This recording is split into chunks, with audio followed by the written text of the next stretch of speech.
Hello बच्चों, कक्षा 10 भौतिक विज्ञान में हम लोगों का लेसन चल रहा है वैद्युत। और आज हम लोगों को जो टॉपिक पढ़ना है वो है ओम का नियम। ये टॉपिक आप एक तरह से कह सकते हैं कि काफ़ी इम्पोर्टेंट टॉपिक है। हाई स्कूल के एग्जाम में जो है भौतिक विज्ञान पोर्शन में ये अक्सर करके जो है पूछता है, और इसे आप लोग ध्यान से देखें। ओम का नियम ध्यान दीजिए। ओम का नियम क्या होता है?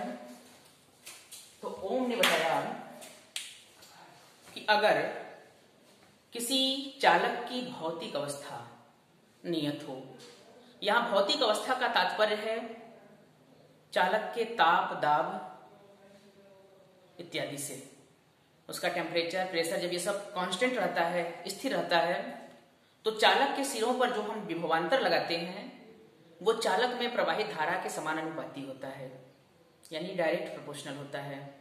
देखिए, मान लीजिए कोई चालक तार है। अगर उस चालक तार में चालक तार के सिरों पर हम भी विभवांतर लगा रहे हैं तो ओम के नियम के अनुसार भी प्रोपोर्शनल आई होगा। यानी ओम ने बताया कि किसी चालक के सिरों पर जो विभवांतर आप आरोपित करेंगे वो उसमें प्रवाहित धारा के समानुपाती होता है।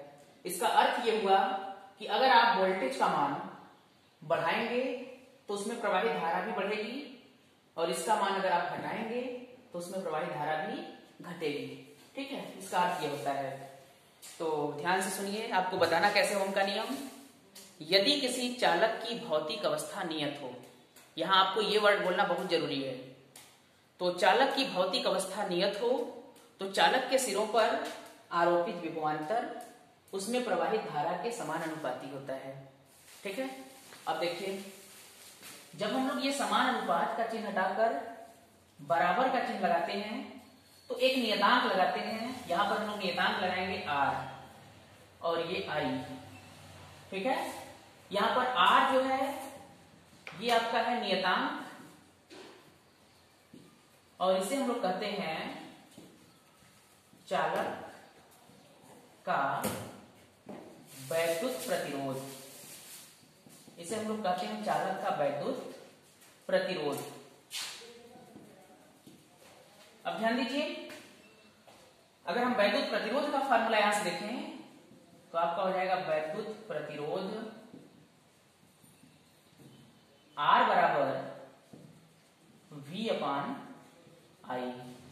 ये हो जाएगा वैद्युत प्रतिरोध का फार्मूला।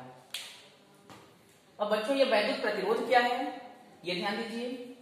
वैद्युत प्रतिरोध, प्रतिरोध मतलब होता है रुकावट, अवरोध।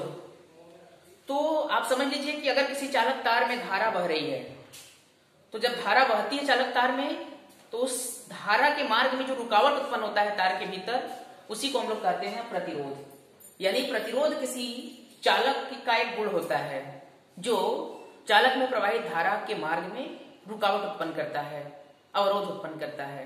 ठीक है, अब अगर हम चाहें तो प्रतिरोध का एक डेफिनेशन आप यहां से भी दे सकते हैं, इस फार्मूले से।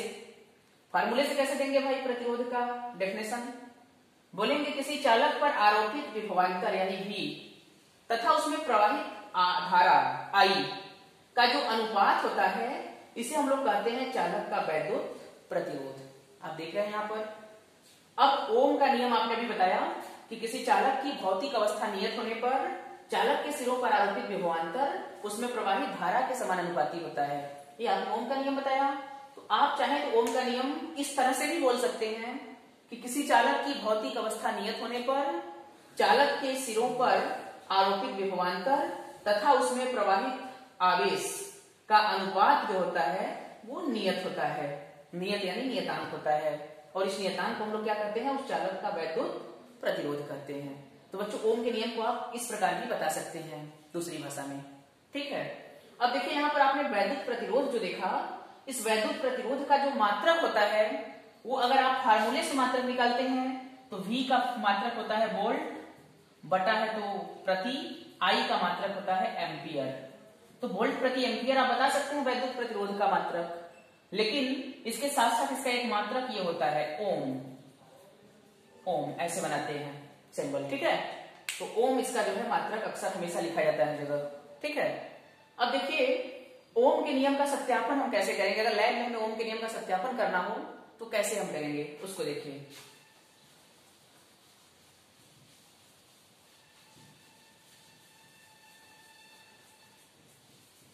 इसके लिए आपको जो है लेना पड़ेगा एक सेल ले लीजिए, इसके सीरीज में श्रेणी क्रम में लगा दीजिए एक एमीटर धारामापी, यहां पर एक ले लीजिए प्रतिरोध और यहां पर एक धारा परिवर्तक, और प्रतिरोध के सिरों पर लगा दीजिए वोल्ट मीटर, जिससे हम लोग विभवांतर नापेंगे। ठीक है।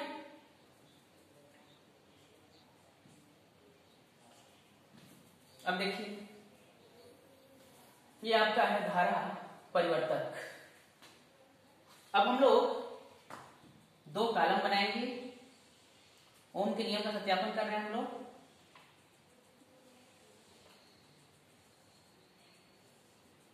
एक कॉलम में विभवांतर लिखेंगे और एक कॉलम में धारा आई।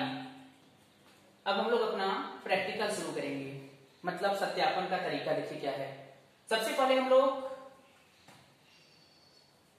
विभवांतर को बढ़ाएंगे धारा परिवर्तक के द्वारा और इस एमीटर में देखेंगे कि कितना धारा प्रवाहित हो रहा है। मतलब एक बार विभवांतर को थोड़ा सा बढ़ा के धारा नोट करेंगे, फिर विभवांतर को थोड़ा सा और बढ़ाएंगे धारा नोट करेंगे, फिर विभवांतर को थोड़ा और बढ़ाएंगे धारा नोट करेंगे। इस प्रकार से 4-5 प्रेक्षण लेकर के फिर हम V और I में ग्राफ खींचेंगे। ठीक है, देखिए कैसे। मान लेते हैं कि हम लोग सबसे पहले विभवांतर ले लिए 2 वोल्ट यहाँ पर, तो आप देखेंगे कि इसमें जो बहने वाली धारा है मीटर में वो मान लेते हैं कि 1 एम्पियर आ गया आपका। अब हम विभवांतर को बढ़ा के 4 वोल्ट करेंगे तो आप देखेंगे कि उसी अनुपात में धारा भी बढ़ेगी। मान लीजिए धारा हो गया 2 एम्पियर। फिर विभवांतर को बढ़ा के मान लीजिए 6 वोल्ट कर दिए तो इसमें बहने वाली धारा मान लीजिए हो गई 3 एम्पियर। फिर हम लोग विभवांतर को बढ़ाकर मान लीजिए 8 वोल्ट कर दिए तो इसमें बहने वाली धारा हो जाएगी 4 एम्पियर। फिर थोड़ा विभवांतर को हमने और बढ़ाया और इसको कर दिया 10 वोल्ट तो आप देखेंगे इसमें धारा उसी अनुपात में हो जाएगी 5 एम्पियर। इस प्रकार से 4-5 प्रेक्षण हम लोग ले लेंगे वोल्टेज को बढ़ा करके धारा का। ठीक है। अब हम लोग लेते हैं ग्राफ पेपर। ग्राफ पेपर लेकर के इसमें एक्स अक्ष और वाई अक्ष, एक्स अक्ष पर ले लेते हैं हम लोग धारा एम्पियर में और इस पर ले लेते हैं वाई अक्ष पर वोल्टेज यानी विभवांतर वोल्ट में। ठीक है। अब दोनों के मध्य हम लोग खींचते हैं ग्राफ। ठीक है, दोनों के मध्य हम लोग खींचेंगे ग्राफ। देखिए मान लीजिए यहाँ पर धारा और विभवांतर दोनों शून्य है। अब यहां हमने जब विभवांतर किया 2 वोल्ट तो मान लीजिए आपकी धारा हो गई 1 एम्पियर। यहां पर जब विभवांतर हम लोग ने किया 4 वोल्ट तो आप देखें कि आपकी धारा हो गई 2 एम्पियर। यहां आप देख रहे हैं जब विभवांतर 6 वोल्ट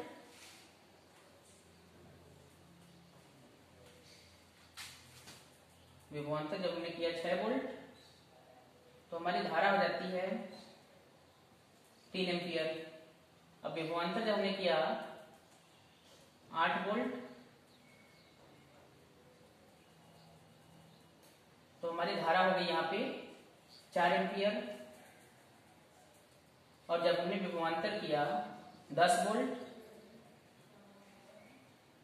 तो आप देख रहे हैं कि हमारी धारा यहाँ हो गई 5 एम्पियर। ठीक है, ये इस प्रकार हमारा जो प्रेक्षक था उसको हमने ग्राफ से बना लिया। अब हम ग्राफ खींचना यहां से शुरू करते हैं, इनके कोणों को मिलाते हैं तो आप देख रहे हैं कि हमको एक तिरछी और सीधी रेखा प्राप्त होती है ग्राफ में। और जब भी आप जानते हैं कि हम लोग ग्राफ पे किन्हीं 2 राशियों के बीच अगर हम ग्राफ खींचते हैं और ग्राफ तिरछी और सीधी रेखा अगर हमें प्राप्त हो गई तो इसका मतलब ये होता है कि ये दोनों राशियां एक दूसरे के प्रोपोर्शनल हैं, समानुपाती हैं।